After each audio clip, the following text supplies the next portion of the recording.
And we're back to learning Photoshop in a year, day 229. Let me show you the reticulation for the filter. Press Ctrl J here to copy the original, go to Filter, Filter Gallery.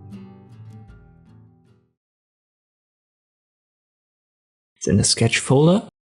And if you don't find it, you can also use the drop down here. It's alphabetically sorted.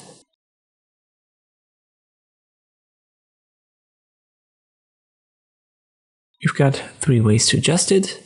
First up is the density, and that controls the amount of grain clumping. If you go low, the texture will be softer, more subtle. And if you go higher, it's going to be dense. So you're going to get these dark clumps of grain, and therefore you're going to have less details in the result. And then we have foreground and background level. Foreground is for the intensity of the dark areas, the shadows you could say. So if you increase it, it's going to get darker. If you go lower, it's going to get brighter.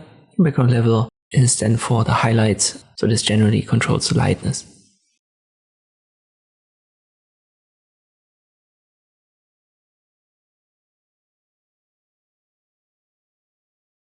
Don't forget to confirm you're okay. And this I can use the reticulation filter in Photoshop. I hope this video was helpful, thank you for watching, and I'll see you next time.